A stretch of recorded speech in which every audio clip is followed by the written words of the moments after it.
Isang mapagpalang araw sa ating lahat at tayo ngayon ay magpupuri at magbibigay pagsamba sa ating Panginoon. Kumusta mga kapatid natin na nanonood ng ating live streaming and sa kanilang mga tahanan? Kamusta po kayo? Naway ang pagpapala ng ating Panginoon ay sa mga ating lahat. At tayo'y magalak dahil tayo'y mga binago na ng ating Panginoon. Yung dati nating pagkatao ay wala na. Nilinis na tayo ng ating Panginoon sa ating mga kasalanan. Kaya magalak tayo at bigyan natin siya ng kapurihan dahil sa bawat araw laging bagong umaga ang kahabagan ng Panginoon sa atin. Kaya purihin natin siya at sambahin sa araw na ito.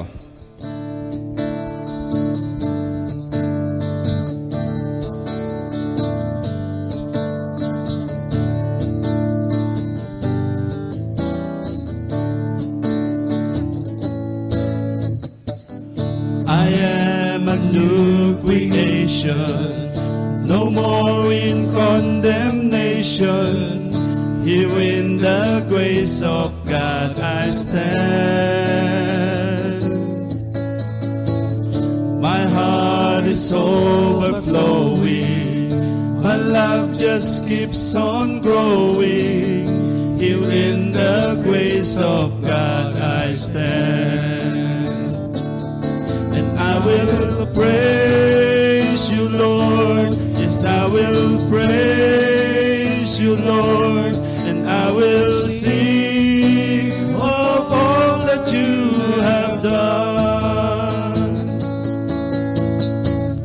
A joy that knows no limits, a lightness in my spirit.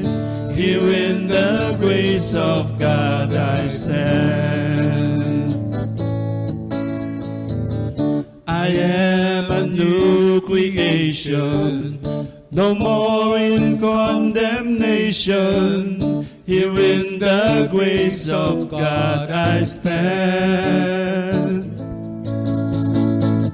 My heart is overflowing, my love just keeps on growing. Here in the grace of God I stand. And I will praise you, Lord. Yes, I will praise you, Lord, and I will sing of all that you have done. A joy that knows no limits, a lightness in my spirit. Here in the grace of God I stand. I am a new creation. I am a new creation, no more in condemnation. Here in the grace of God I stand. My heart is overflowing, my love just keeps on growing. Here in the grace of God I stand. I will praise you, Lord. Yes, I will praise you, Lord. And I will sing of all that you have done. A joy that knows no limit, a lightness in my spirit. Here in the grace of God I stand. A joy that knows no limit, a lightness in my spirit. Here in the grace of God I stand. Here in the grace of God I stand.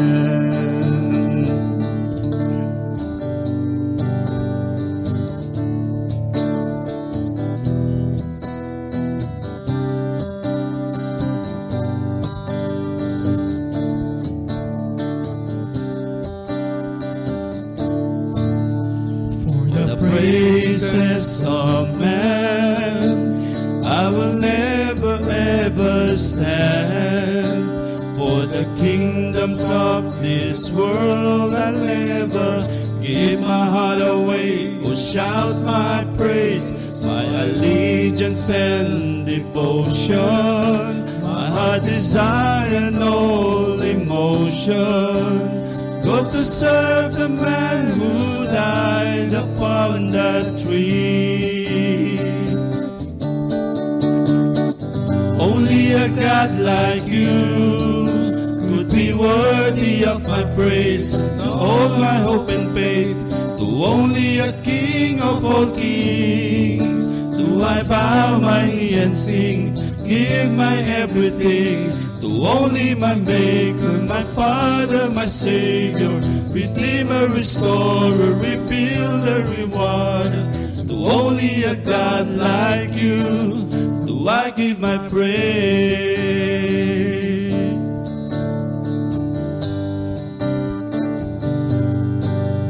For the praises of man I will never ever stand. For the kingdoms of this world I'll never give my heart away or shout my praise, my allegiance and devotion, my heart desire and all emotion. Go to serve the man who died upon that tree. Only a God like you could be worthy of my praise, all my hope and faith. To only a King of all kings do I bow my knee and sing, give my everything. To only my Maker, my Father, my Savior, Redeemer, Restorer, Rebuilder, Rewarder. To only a God like you do I give my praise. Only a God like you could be worthy of my praise and all my hope and faith. To only a King of all kings do I bow my knee and sing, give my everything. To only my Maker, my Father, my Savior, Redeemer, Restorer, Rebuilder, Rewarder. To only a God like you do I give my praise.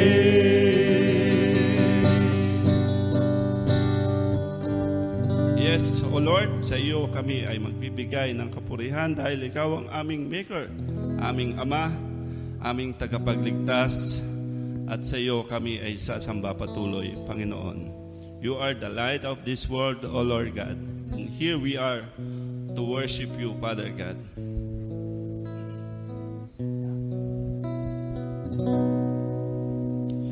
Light of the world, you step down into darkness. Open my eyes, let me see beauty that made this heart adore you. Hope of a life spent with you.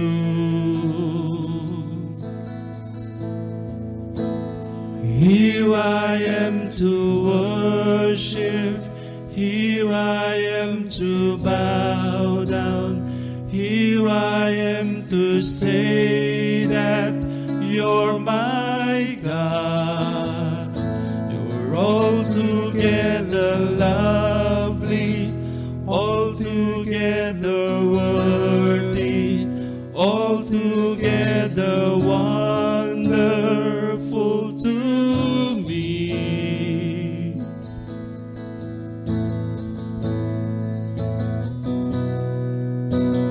King of all days, oh so highly exalted, glorious in heaven above. Humbly you came to the earth you created, for love's sake became poor. Here I am to worship, here I am to bow down, here I am to say that you're my God. You're altogether lovely, altogether worthy, altogether wonderful to me. I'll never know how much it costs to see my sin upon the cross. I'll never know how much it costs to see my sin upon the cross. Here I am to worship, here I am to bow down, here I am to say that you're my God. Altogether lovely, altogether worthy, altogether wonderful to me. Here I am to worship, here I am to bow down, here I am to say that you're my God. Altogether lovely, altogether worthy, altogether wonderful to me.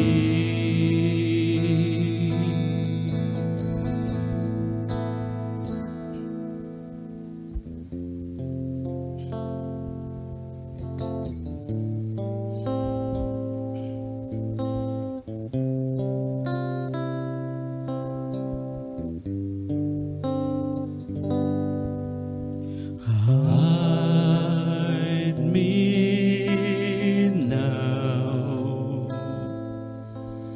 under your wings.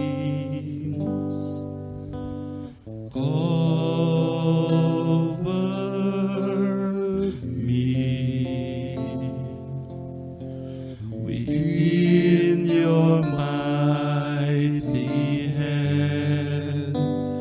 When the oceans rise and thunders roar, I will soar with you above the storm. Father, you are King over the flood. I will be still, know you are God. Find rest, my soul, in Christ alone.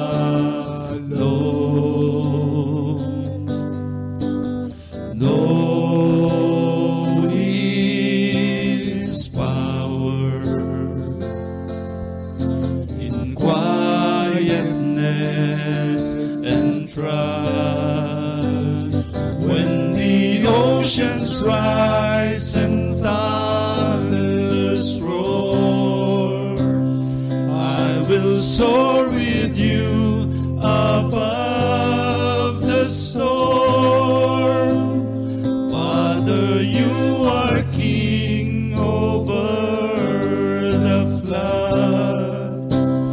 I will be still, know you are God. When the oceans rise and thunders roar, I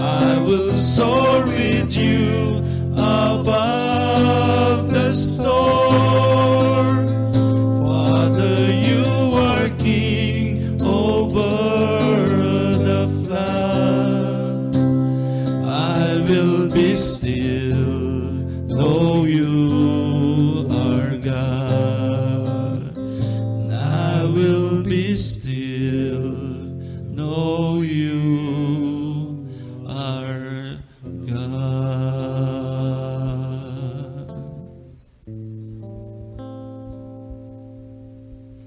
Yes, O Lord, aming Diyos, Ama naming makapangyarihan.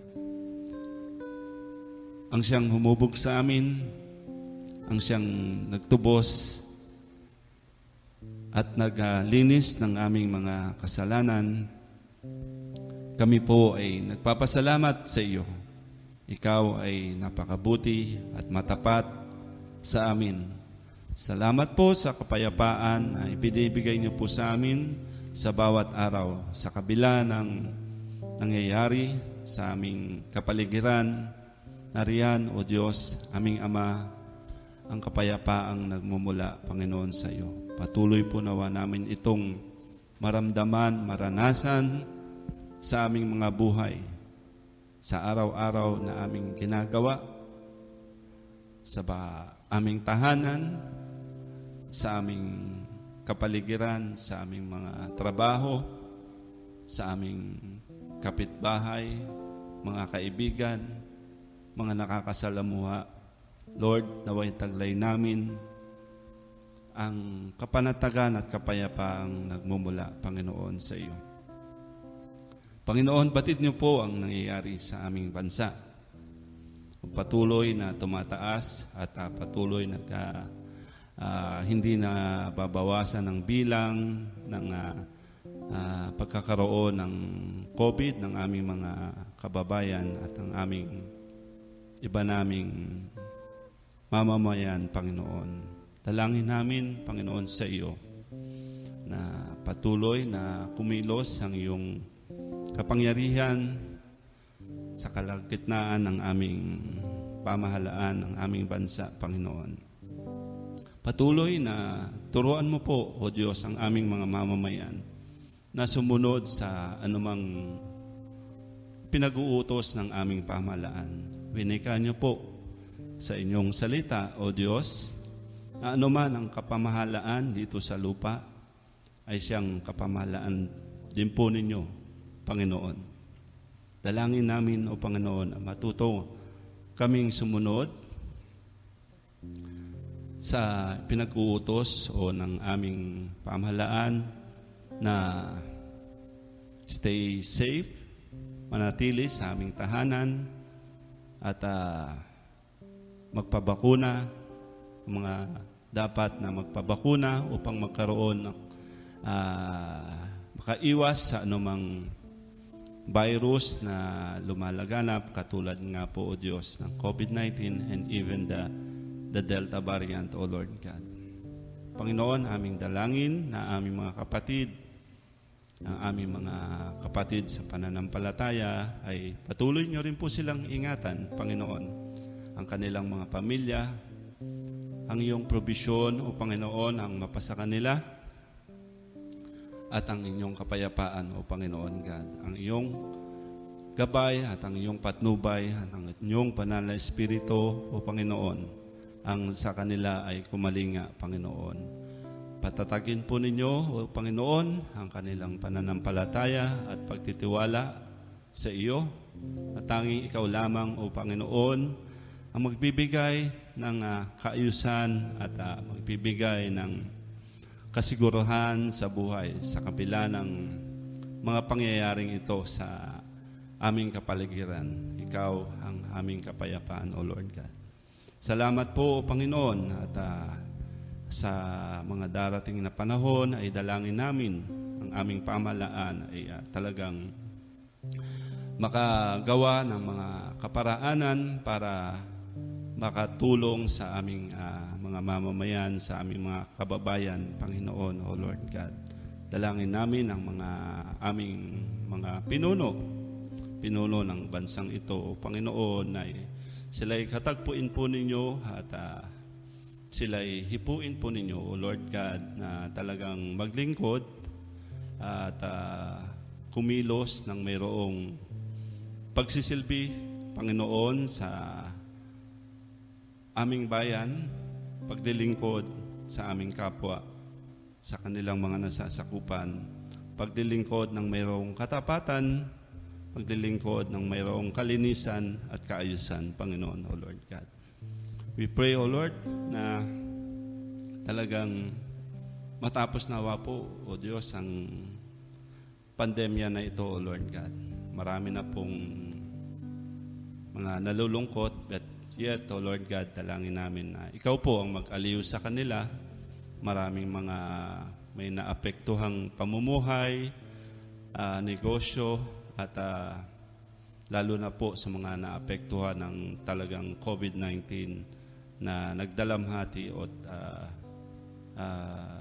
nabawian ng mga buhay. Lord, kayo po ang mag-aliw sa kanila, Panginoon, O Lord God.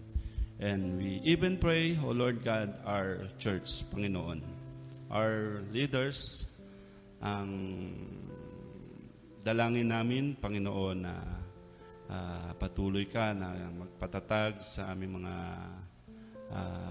elders and deacons, even our pastor, O Lord, na Panginoon, batid niyo po ang kanyang sitwasyon, ang kanyang pagiging kalagayan sa mga darating na araw. O God, we pray na ang iyong pag-iingat, ang iyong pong proteksyon ang mapasa kanila together with his wife, O Lord God. And sa aming mga deacons and elders, Panginoon, ay patuloy niyo po silang bigyan ng tapat at maayos at ganun din naman ay ang katatagan sa pananampalataya at patuloy na pagtitiwala, Panginoon, sa iyo at paghingi ng patnubay at ng protection po ninyo, O Lord God. We pray them, O Lord, na ikaw po ang mag-bless sa kanila na hindi lamang material, masigit, O Diyos, ang spiritual na blessing na nagmumula sa inyo. Even our brethren, ang aming mga kapatid, ang aming mga nasa tahanan ngayon, O Lord God, patuloy ding dalangin namin sila sa iyo na kayo po, O Diyos, ang talagang mag-provide ng kanilang needs sa araw-araw, O Lord God, sa kabila ng mga pangyayaring ito sa aming bansa. Salamat po, Panginoon. Purihin ang iyong dakilang pangalan at sambahin ka sa matamis na pangalan ni Jesus. Amen. Good morning. Welcome to the CCC Worship, Sunday Worship. Today, the Gospel focuses on God's glorious initiative, salvation. But before I go to this topic, I would like to share my experience during the ECQ and GCQ of our pandemic. Inubos ko ang oras ko parang hindi ako mainip sa pagbabasa ng Biblia. Bibigyan ko kayo ng sample. May comparison pala sa Biblia tungkol sa temptation ni Adam at saka si Lord Jesus. Adam was in paradise when he was tempted. Jesus Christ, he was in the wilderness. Adam has a full stomach, but Jesus fasted for 40 days. Adam failed. Jesus was victorious.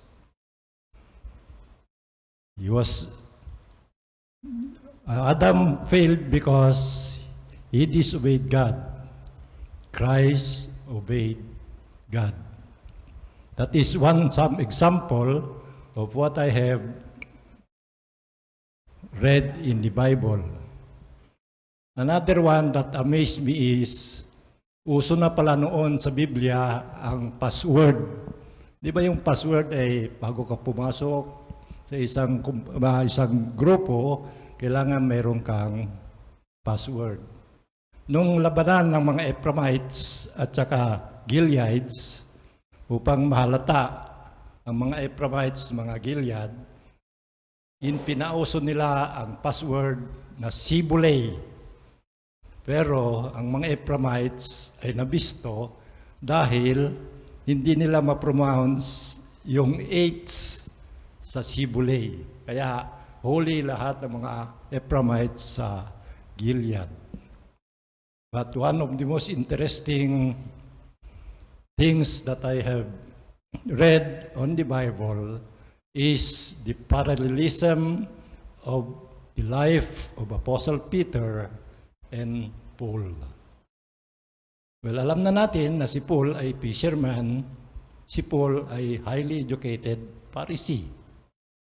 Pero ano mga pagkakapareho nila? Si Peter nagpagaling ng isang beggar na crippled before birth. Si Paul also healed a man whose feet is crippled from birth. Another similarity is both confronted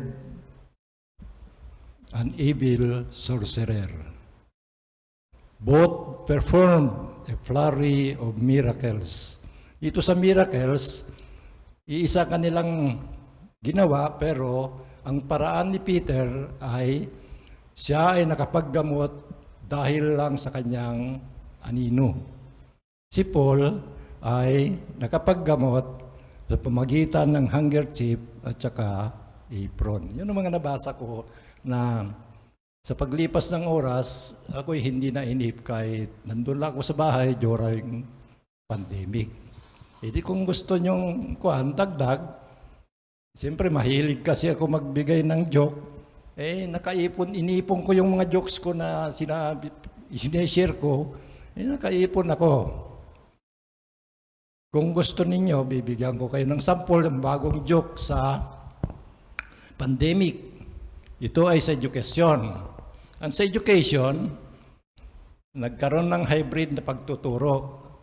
Pwedeng online, pwedeng module. Nag-uusap ang dalawang ina. Mare, sabi niya, narinig ko mas gusto mo yung module kaysa online. Oo, Mare, maganda yung module. Bakit? Yung online, gagastos ka para sa data. Pero sa module, pagkatapos ng 1 month, makaipon ka ng maraming module, ibebenta mo yun per kilo. So, yun na mga gusto ko i-share sa inyo na sana rin during this pandemic, gugulin ninyo ang inyong oras sa pagbabasa sa Biblia. Pumunta na tayo sa aking topic. Ang aking topic is God's Initiative, Salvation. Ang verse na gagamitin ko rito ay Luke chapter 9, verse 10. For the Son of Man came to seek and to save what was lost. Very obvious na yun, di ba? Siya ay pumunta. Hindi tayo ang pumunta sa Kanya para tayo masave. He came to us. At ang gagamitin kong example ay, kung matatandaan ninyo, meron isang tao sa Biblia na ang kanyang pangalan ay Zacchaeus. Ito ay ang kwento ni Zacchaeus sa chapter 19, verse 1 to 10. Verse 1, Jesus entered Jericho and was passing through. A man who was there by the name of Zacchaeus, he was a tax collector and was wealthy. He wanted to see who Jesus was, but being a short man, he could not because of the crowd. So he went ahead and climbed a sycamore fig tree to see him, since Jesus was coming that way. When Jesus reached the spot, he looked up and said to him, Zacchaeus, come down immediately. I want to stay at your house today. So he came down at once and welcomed him gladly. All the people saw this and began to mutter, "He has gone to the house of a sinner and became a guest." But Zacchaeus stood up and said to the Lord, Lord, here and now I give half of my possessions to the poor. If I have cheated anybody out of anything, I will pay back 4 times the amount. Jesus said to him, "Today salvation has come to this house, because this man too is the son of Abraham." Sa paliwanag tungkol sa buhay ni Zacchaeus, siya ay naging mayaman sa kanyang pandaraya sa pangungulekta ng taxes. Nabalitaan niya na dadaan si Jesus sa kanilang lugar. Nabalitaan din niya na kaibigan niya yung mga tax collector at saka makasalanan. Kaya naintriga siya, so gusto niyang makita. Ngunit siya ay kulang sa sukat, mababa siya, naghanap ng paraan at umakyat siya sa isang punong kahoy. Nung sapitin ni Jesus ang puno na inakyatan ni Zacchaeus, tumingala siya at tinawag niya si Zacchaeus. Ang maganda dito sa ginawa ng Panginoon ay tinawag niya sa pangalan. Hindi kagaya ng ibang mga tao na kung tumawag, sabi niya, "Huy, halika nga. Shh, halika nga." Pero kay Jesus Christ, eksaktong Zacchaeus ang kanyang pronounce. Walang ibang tao gusto niyang kausapin, kundi si Zacchaeus. At napakasarap sa buhay natin pag tinawag tayo sa ating pangalan dahil nagpapahiwatig na ang ating kausap ay kilalang-kilala natin. Sa totoo lang, yung paglapit ni Jesus kay Zacchaeus ay kanyang gawain. Sadyang kinausap si Zacchaeus tungkol sa kaharian ng Diyos. Si Zacchaeus gusto lang niya makita ang Panginoon Jesus. Pero ang Panginoon, dahil yan ang kanyang gawain, kanyang ministro to save people, nilapitan niya si Zacchaeus, kinausap, at sabi niya, "Doon ako kakain sa iyong bahay." Siyempre, kahit tayo, pag tinawag tayo ng Diyos, kagaya ni Zacchaeus, tuwang-tuwa na tinanggap ni Zacchaeus si Jesus. Nadama ni Zacchaeus ang karangalan na inukol sa kanya ni Jesus at nag-umpisang lumambot ang kanyang puso. Tuwang-tuwa na sinama ni Zacchaeus ang Panginoon Jesus sa kanyang bahay. Dahil naramdaman niya ang pag-ibig ni Jesus sa kanya. At pagkakataon na yon, dito rin niya nakilala kung sino ang Panginoon Jesus. Sa pakikitungo ni Zacchaeus kay Jesus, nalaman niya na ang kausap niya ay isang perlas na mataas ang halaga. Dito, lubos na kilala niya na ang kausap niya ay ang Panginoon Jesus, ang Diyos na nagkatawang tao. Dito niya nakilala kung sino si Kristo na tinawag niyang Lord at Panginoon. Sa pagkakilala niya sa Panginoon at sa maikling sandali na sila'y magkasama, lubos na nagsisi si Zacchaeus sa lahat ng kanyang kasamaan. Nagsisi sa lahat ng kanyang ginawa. Ipinahayag niya, dinaya niya ang mga tao at nangako kay Jesus. Ngayon din po, ibigay ko sa mga dukha ang kalahati ng aking kayamanan. Ipangako rin na ibabalik ang 4 na ibayo ang halaga ng dinaya niya sa kanino man. Nang araw din yon, isang ganap na pagbabago sa buhay ni Sakeo. Dating buhay, kapag tunay ang ating pagsisisi, magbabago ang ating kilos, magbabago ang ating isip, at magbabago sa ating hangarin sa buhay. At lahat ng pagbago yan ay papunta sa ikagagandahan ng ating buhay bilang Kristiyano. Tunay na nagsisi si Sakeo at ganap na nagbago sapagkat dumating sa buhay niya si Jesus at sa kanyang puso.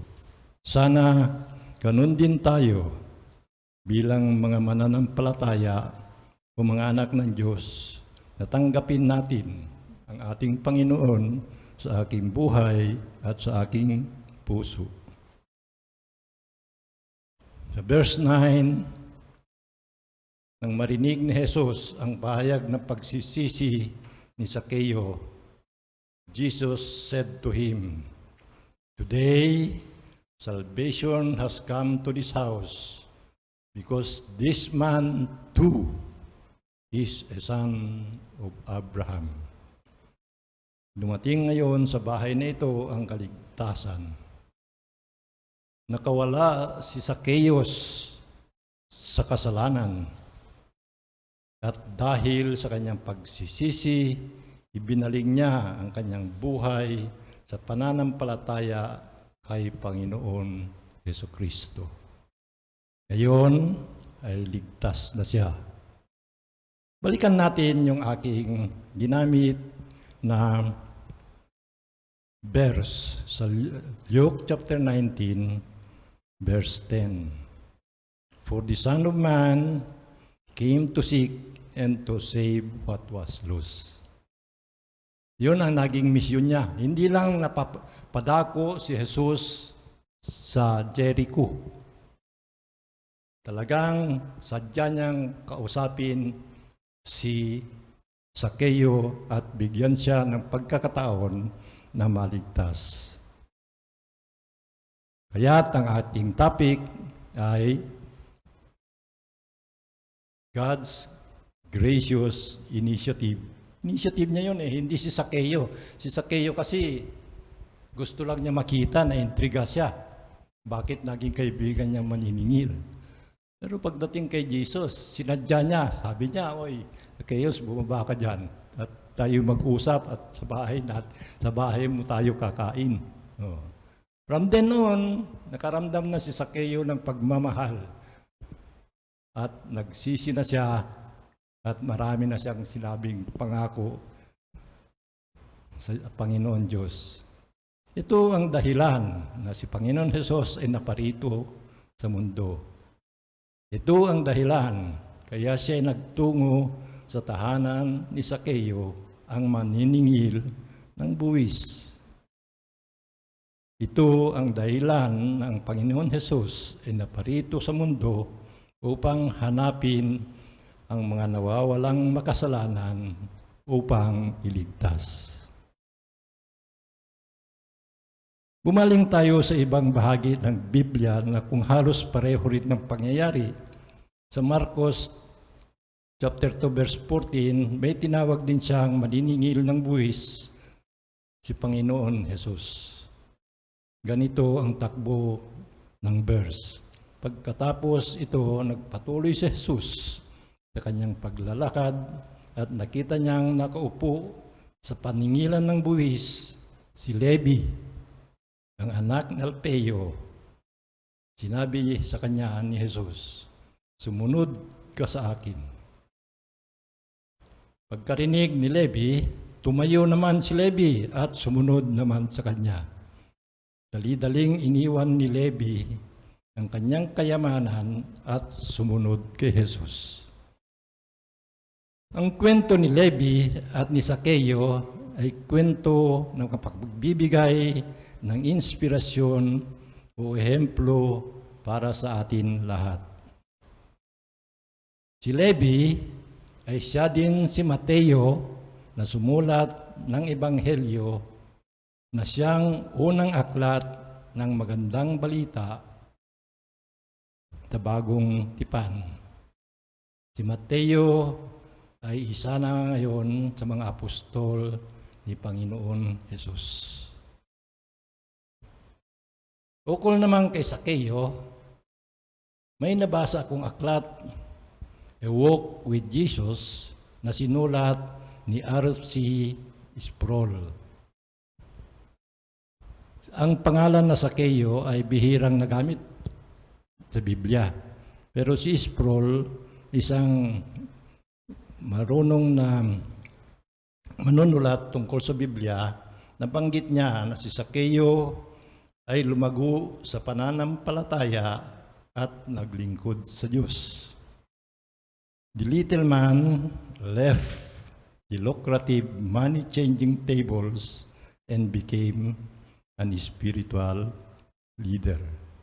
So, yung dalawang tinawag na ehemplo ko na si Levi at saka si Sakeo ay nagbago dahil sa pamamagitan ng pagpapatawad sa kanila ng Panginoon at nilapitan at tinawag sila upang akayin sa magandang buhay.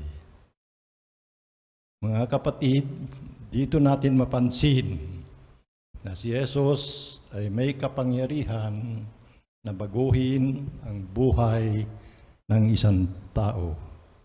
Ganon din ang ating mararanasan sa ating buhay kapag lumapit sa atin ng Jesus at ating tatanggapin ang kanyang alok na kaligtasan. Uulitin ko na si Jesus ay may kapangyarihan na baguhin ang buhay ng isang tao.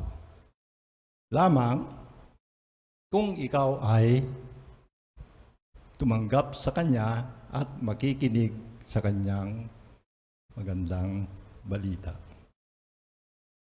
Ang kwento ni Zacchaeus ay kapupulutan natin ng aral sa buhay. Una, makasalanan ka man, ngunit marunong magsisi, kalulugdan ka ng Diyos. Pangalawa, pag tinawag ka ng Diyos, huwag ka nang patumpik-tumpik o magdadalawang isip o mag-aalinlangan na tanggapin ng Panginoon. Tanggapin mo kaagad sa inyong puso ang kanyang inaalok na kaligtasan. Ang pagbabagong buhay ay katumbas ng buhay na walang hanggang. Kasi kagaya nangyari kay Zacchaeo at saka ni Levi, nung tinanggap nila at nagbagong buhay sila sa piling ng Panginoon, anong nangyari kay Levi? Na pinalitan ng pangalan. Siya ay naging apostol at siya pa nagkaroon ng pagkakataon at karangalan na isulat ang Ebanghelyo tungkol kay Jesus. Bihira yun. Biro mo mula sa makasalanan, makapagsulat ka ng kabutihan para sa lahat ng tao. It is really a great honor. Sa atin, hindi pa nangyari yon, pero nag-uumpisa na rin sa ating buhay bilang mananampalataya kay Jesus. Tayo din ay lumalapit sa pangako niyang buhay na walang hanggan. So huwag nating kalilimutan na habang lumalapit sa atin ang Panginoon, while He is offering salvation, let us put that in our heart. Ngayon, bilang mananampalataya, isang aral din natin ang dapat ating gawin. bilang isang Kristiyano, ihatid natin ang Panginoon Hesus na siya ay Diyos na nagkatawang tao. Tanggapin natin na siya ang ating Panginoon at tagapagligtas. Sikapin natin na ihayag sa iba ang lahat ng magandang balita ng kaligtasan. Pwede po ba tayo tumayo at tayo magkaroon ng panalangin? Ama namin na nasa langit, Ama naming mapagmahal at mahabaging Diyos, salamat sa iyong paggabay sa amin na makita at maayos ang aming pagkakamali. Gabayan mo kami upang maglingkod ng tapat sa iyo. Mga kapatid, batiin ninyo lahat ang mga mananampalataya kay Kristo. Batiin lahat ng mga hinirang ng Diyos. The grace and peace from God, our Father, and Lord Jesus Christ be with you. In the name of the Father, the Son, and the Holy Spirit. Everybody will say, Amen.